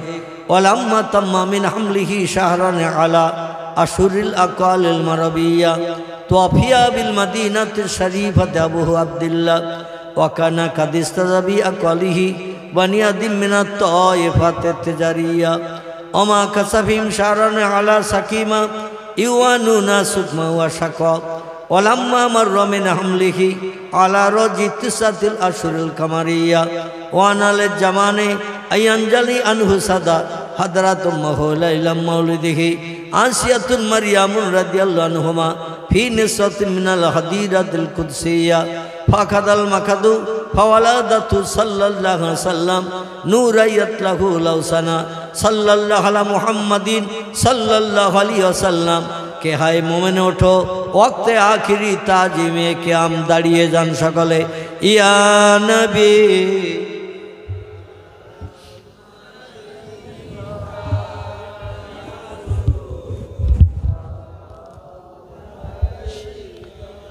ইয়া হাবিবি সালাম সালাওয়াতুল্লাহ নবীজির আব্বা আব্দুল্লাহ রাসূলুল্লাহর আম্মা আমিনা হাবিবির দুদমা হালিমা দয়ার নবীর রওজা মদিনা। ইয়া নবী সালাম আলাইকা ইয়া রাসূল সালাম আলাইকা ইয়া হাবিব সালাম सालावतुल्लाह तुमको हो हशमत मुबारक तुमको हो रफ़ात मुबारक तुमको हो उम्मत मुबारक तुमको हो शफ़ाअत मुबारक। या नबी सलाम अलैका या रसूल सलाम या हबीब सलाम अलैका सलावतुल्लाह। जिब्राइल आवाज तुलिल आसमानेर दरवाजा खोलो गो एसेছেন নবীদের সরদার হবে যে খোদা দিদার। ইয়া নবী সালাম या रसूल सलाम अलैका या हबीब सलाम सलावतुल्लाह अलैका। सकले बसे पड़ेन या रब अला नबी का कल के कुल्ले भी भेजा है रब मेरे दरूद सलाम बरगुजीदा नबी पर अपने मदम बलगल उला बेकमालिही कशफत दुजा बेजमालिही हसनत जमीओ खिसालिही सल्लु अलैहि व आलिही আরবের বুকে মক্কার পরে মামিনার যেথায় ঘর, খোদার করুণা কাউসার হয়ে ঝরসে বারংবার। বালাগাল উলা বে কামালিহি কাশাফাদ্দুজা বে জামালিহি হাসনাত জামিউ খিসালিহি সাল্লু আলাইহি ওয়া আলিহি। কবরস্থ ব্যক্তিদের আত্মার কল্যাণ উপলক্ষ করে এই মজলিস সকলে বিসমিল্লাহ সহ সূরা ফাতিহা, আলহামদু শরীফ একবার, সূরা ইখলাস, কুল আল্লাহ শরীফ তিনবার, কয়েকবার একটু দরুদ শরীফ পড়ে নেন। বিসমিল্লাহির রহমানির রহিম। সিরাতাল লাযিনা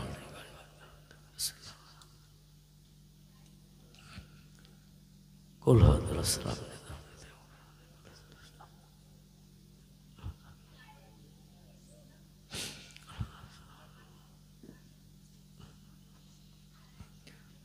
اللهم صل على سيدنا محمد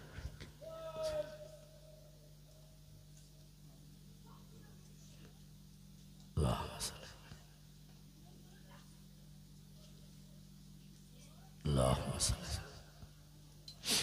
যে যা পড়েছেন সকলে অধমের উপরে হাওলা করে দিন, সকলে দুখানা করে হাত আল্লাহর দরবারে উঠান। আল্লাহুম্মা আমিন। রব্বানা যালামনা আনফুসানা ওয়া ইল্লাম তাগফির লানা ওয়া তারহামনা লানাকুনান্না মিনাল খাসিরিন। রব্বানা লা তুযিগ কুলুবানা বা'দা ইয হাদাইতানা ওয়া হাব লানা মিন লাদুনকা রাহমা ইন্নাকা আনতাল ওয়াহ্হাব। রব্বিক ফিরলি জুনুবি ওয়ারহাম ওয়া আনতাল গফুরুর রহিম।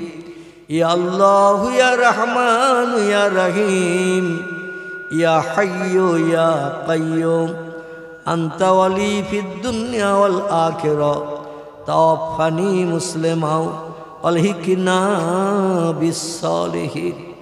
রব্বুল আলামিন পবিত্র জামাদিউসানি মাসের এক ইজ্জতপূর্ণ রাতকে সামনে নিয়ে ভিক্ষুক সেজে দুটি করে হাত এ রাতের গভীর আমরা আপনার মহান শাহী দরবারে উঠিয়েছি। এলাহি আপনার খুশনুদি রেজামন্দি লাভের আশায় ওজমা কালাম নেমাতে কালাম কোরআনে পাক থেকে বিভিন্ন জবানিতে ইজ্জতপূর্ণ আয়াত সূরা শরীফ আমরা তেলাওয়াত করেছি। আপনার হাবিবকে আমরা চোখে দেখতে পাই নাই, নবীজির সঙ্গে মদিনার দেশে আমরা সাহাবীদের মতো ঘুরে বেড়াতে পারি নাই, প্রিয় নবীর কণ্ঠের বাণী কানে শুনে জীবন ধন্য করতে পারি নাই। এ বাংলার জমিন থেকে শুধু কানে শুনি হাওয়ার মাধ্যম দিয়ে মুহাম্মদ মুহাম্মদ সাল্লাল্লাহু আলাইহি সাল্লাম নবীজির মহব্বত প্রেম ভালোবাসা আমরা তো জীবনে কিছুই দিতে পারি। আল্লাহ স্ত্রীকে ভালোবাসি বেশি, সন্তানকে ভালোবাসি বেশি, পিতামাতার সঙ্গে মহব্বত ভালোবাসা কম নাই, কিন্তু নবীর মহব্বত আমরা তো দিতে পারি নাই। এলাহি যতদিন বাকি জিন্দেগি হায়াতে আমরা বেঁচে থাকি আল্লাহ, দুনিয়ার সব ভালোবাসার থেকে নবীর মহব্বত প্রেম ভালোবাসা আমাদের একটু বেশি বেশি করে দেওয়ার তৌফিক দান করে দিন। আয় রব্বুল আলামিন, নবীজির মহব্বত প্রেম ভালোবাসা রক্ষার্থে দোয়া দরুদ কিয়াম সালাম আমরা সকলে পাঠ করলাম। আপনার মহান দরবারে যদি মঞ্জুর হয়, যদি দয়া পরবশেষ কিছু সাদকা দান করেন, সর্বাগ্রে সোনার মদিনায় হাবিবের আরওয়া পাকে পৌঁছে দিন।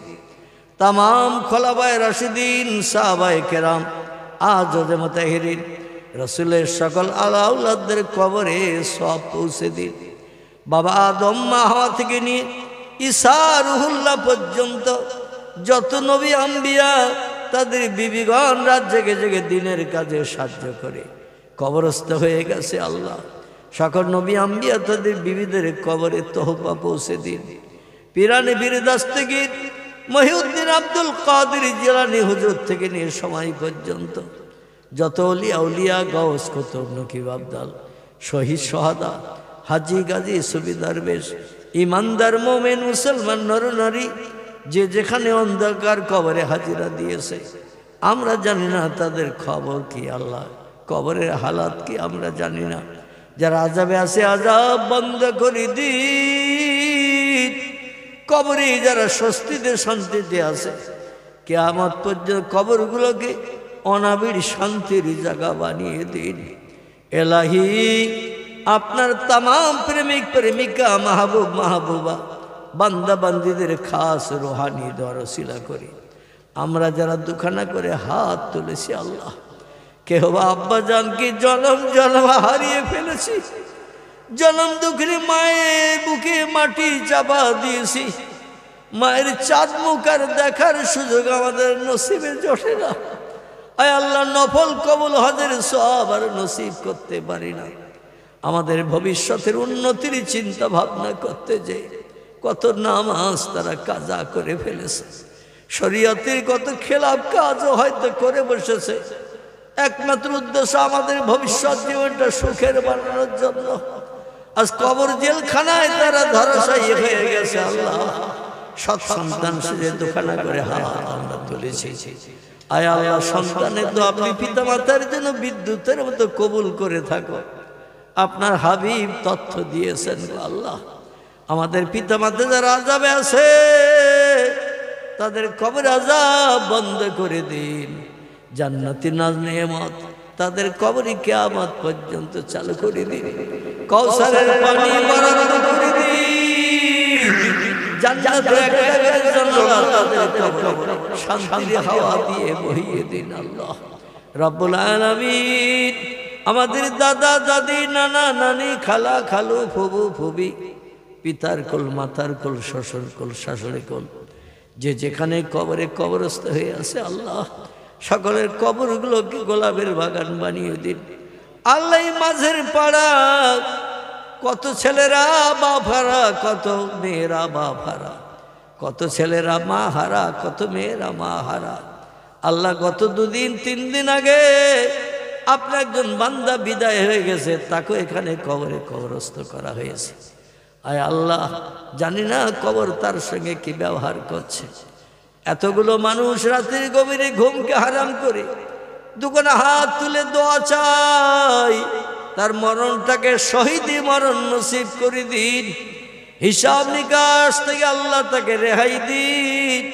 জান্নাতি নাজ নেয়ামত কবরে কিয়ামত পর্যন্ত চালু করে দিন।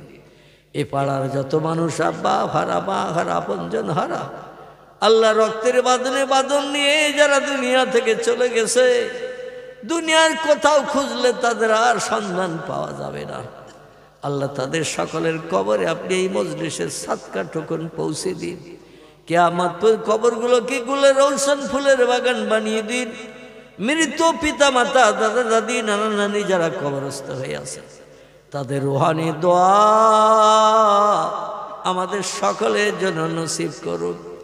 এ পাড়ার যুব সম্প্রদায়কে ব্যবসায় কারবারে চাষে বেশি বেশি করে বরকত দান করুন। যে যে মাধ্যম দিয়ে সংসার নির্বাহ করে আল্লাহ সকলে সেই মাধ্যমে বেশি বেশি করে বরকত দান করুন। সকলের হাঁড়িতে দানায় দানায় উন্নতি দিন। বিবি বাচ্চা নিয়ে সংসার জীবনে সুখ ভোগ করে বসবাস করতে পারে এ তৌফিক আল্লাহ দান করে দিয়ে দিন। আয় রব্বুল আলামিন আসমানি বালা জমিনে বালা থেকে এ পাড়ার মানুষকে আপনি মাহফুজ রাখুন। দুরাগত মেহমান যারা এই মজলিসে এসে হাত তুলে আমিন আমিন করছে, আর তাদের সকলকে আসমানি বালা জমিনে বালা থেকে নিষ্কৃতি দান করুন রব্বুল আলামিন। আমরা যে যে মাধ্যম দিয়ে সংসার নির্বাহ করে থাকি হালালি উপায় সেই মাধ্যমে আমাদের বেশি বেশি করে বরকত দান করুন। এ পাড়ার যুব সম্প্রদায়ের অন্তরে নবীর মহব্বত নবীর প্রেম ভালোবাসা গাঢ়তর তৈরি করে দাও গো আল্লাহ। ও আল্লাহ নবীর সুন্নতকে বাস্তব রূপদান করে এই দুনিয়ার জমিনে চলাফেরা করতে পারে এমন তৌফিক দান করো। যারা এই জলসার ইন্তজাম করেছে আল্লাহ এদের সকলকে 5 ওয়াক্ত পূর্ণ নামাজি তুমি বানিয়ে দাও। সকলকে 5 ওয়াক্ত পূর্ণ নামাজি বানাও।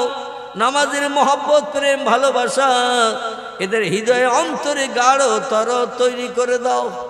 নামাজ ছাড়া কোনো উপায় নাই, নামাজ ছাড়া কোনো কাজ নাই, নামাজ ছাড়া তো তোমার সঙ্গে সম্পর্ক তৈরি হবে না গো আল্লাহ।